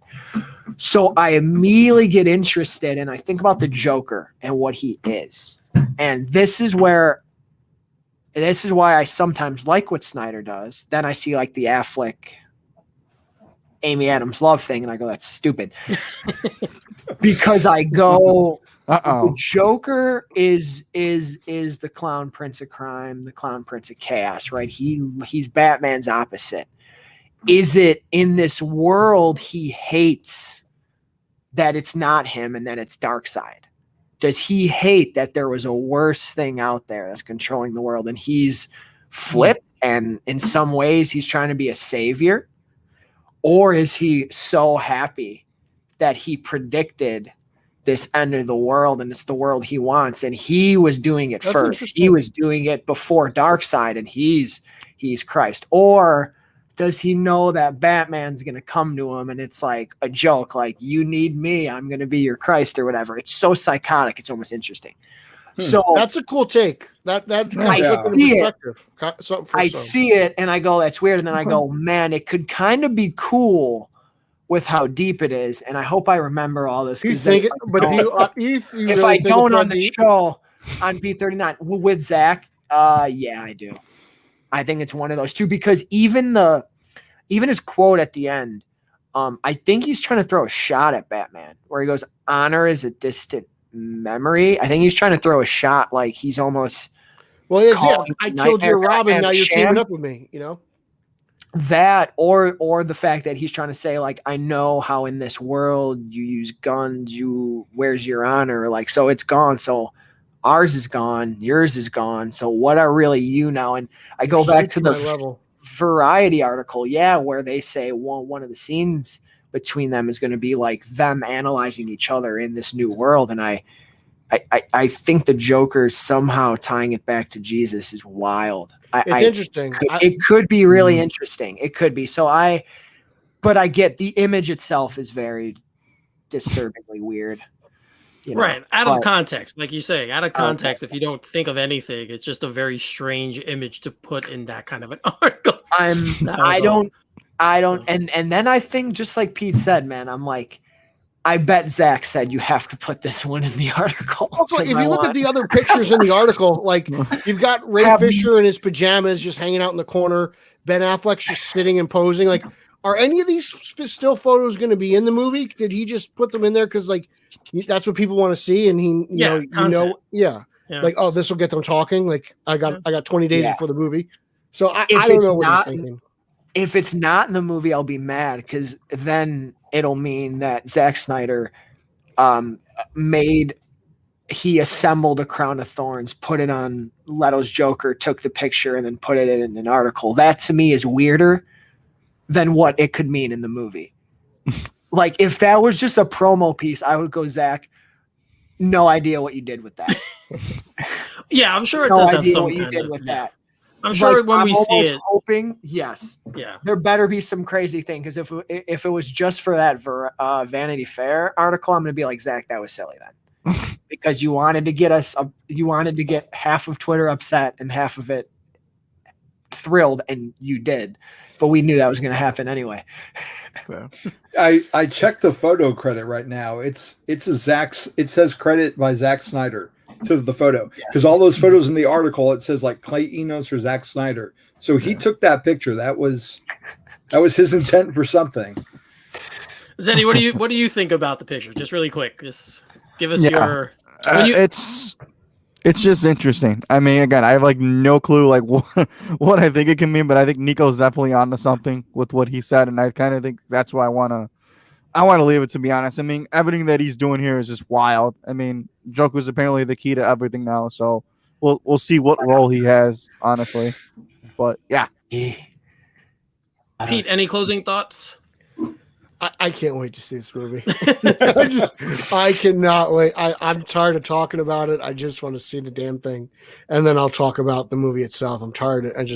I'm over. I don't know if I'm overhyped or what. Like, I just keep like, all right, one more day closer. I just want to see this thing, and this movie. I was talking to someone on Twitter, and it's like, man, this movie has been on a hell of a journey. Since the day BVS came out, and they started production a week after BVS. Like, this has been one hell of a journey. $370 million, reshoots, 2 directors, just everything from the moon and back. I can't wait to see what the hell everything's about. Who was right? Who was wrong? I'm just so curious. It went from it doesn't exist to getting a photo of Jared Leto's Joker wearing a crown of thorns. Right? Yeah. Are you kidding? Joker Christ. Joker Christ. Joker Christ. That is that was my reaction. I actually was at a funeral when I got the message. Someone sent it to me. That is, and it was Tom McClellan. So just shout out to Tom. It was him. Hello, Tom. Cheerio. So he sent me the message, and he's like, "What do you think of Joker Christ?" I'm like, "What the hell are you talking about? I haven't even seen it yet." Joker. And then I said it, and my response was exactly what you said, Nico. Oh, Zach, here you go again. Oh, Zach. I laughed. I said. That was my same response. So I don't know. There was a time in my life where it would have bothered me a lot to see that, but now not anymore. It's typical him. He's very, he always makes his religious allegories, and there's always kind of religious themes in all of his films. So it was just another layer, and that's what I said to him. Like, well, this is going to drum up more interest now. It's another thing to add to try and push this film. So that was my take. There's my dog. So Hey, we Leia. better, yeah. Well, I'm coming, Leia. So let's shut it down. So if you guys have anything to plug, Javi, go ahead. Just follow me at Javi True. I'm also The Bond Is Not Enough on Instagram, and you can find me hanging out at BatmanOnFilm.com. I'm reviewing Batman Catwoman and Batman Black and White right now. Love Batman Catwoman's a good book so far. So far, yes. So far, so good. Yeah, for sure. Having a good time with it. All right, Zeddy, go ahead. You can follow me on Twitter at PapaZ_95 and somebody's favorite letterbox at Zeddy Films. You can follow the other co-host that or the other podcast. There we go. I can talk. The other podcast that I co-host with Nico and his father, Nicholas Caruso, at Vigilante 1939. We do have the world's finest coming up with Batwoman and Superman and Lois reviews with everybody's favorite ASS, that Chris Evans, and then obviously you can go follow the official movie and TV trailer show at The Hitch at the Let's Go Podcast Network. And then I'm going to let Nico plug the other show that we do. Thank you, guys. There's so many instructions. You could follow me here at Nico Crusoe, Twitter, Instagram, and Letterboxd as well. I joke with Zednick. I followed up and say someone else's favorite letterbox because his is obviously the superior one, it being Zeddy Films. Great name. I do film and TV reviews for the Let's Go podcast as well. I'm currently reviewing WandaVision, which has been a ride. I have a movie review of Nomadland coming out either tomorrow or Thursday. Comic review, I'm doing Future State Suicide Squad. And then in March, Tom Taylor's Nightwing, which will be a lot of fun. Nice. And then Zednick and I have a film and TV show for Let's Go called Let's Go Marquee. We have our Golden Globes predictions, both written and episodic forms coming out in anticipation of the big show on Sunday. If Jared Leto wins the Golden Globe for Best Supporting Actor, it'll be far worse than any Joker Jesus photo. Trust me. Don't joke like that. In my eyes, that'll be the worst thing that could happen. I also have a video game. I also have a video game show on Let's Go Podcast with the big Grizz Emmett Davis called Let's Go Gamers. Which, we had a show last Monday with that Chris Evans as well. Thank you. That is for today. Pete, take us out of here. You can follow me on Instagram, Twitter, and Zack Snyder's favorite Vero at Pete Illustrated. I'm also on Letterboxd since everyone's mentioning it. Again, Pete Illustrated. Follow the podcast Straight Outta Gotham that I co-host with the champion of Long Island, Eric Holzman, straight_O_G on both Twitter and Instagram. Make sure you like our Facebook page, Straight Outta Gotham. Make sure you like our Facebook group, Straight Outta Gotham. Please check out my reviews of Detective Comics, Dark Detective, Man-Bat, action figures, Funko Pops, all that cool stuff on BatmanOnFilm.com and Batman on Film YouTube. And make sure to check out the Batman Podcast Network for a bunch of other great shows. Nice. Wow, so Pete covered most of mine, but I'm going to say look for both of us coming up on the next episode of the Batman Book Club with Ryan Lauer as we do our second show on DC Future State. The Batman stories. So it's Dark Detective and the next Batman, I believe. Those are two. Yeah, right? All right. Yeah, so that did someone say why? No. No. I said tight. Oh, okay. I said tight as in like go. As in like I'm excited. Yeet. Yeet. Oh god. I will also be on the Batman on Film podcast tomorrow with Garrett Grev, and I'm forgetting who else right now. I know I said it before. Javi. I was gonna say, I think maybe he's here. Wow. Javi, he's in the room. We will be on the Batman on Film podcast tomorrow. Nice. So make for that. Yes. So make sure you guys check that out. And yeah, that's it. You can follow me, of course, on Twitter at Finally33, spell Finale33. All the Straight Outta Gotham stuff Pete talked about, find us all there. So really quickly, let me take us out of here. For Javi, Zeddy, Nico, Pete, and Leia, I'm Eric Holzman. This is Straight Outta Gotham, and we'll see you next time. Booyah. We live in a society. Oh, you got me, man. I got you.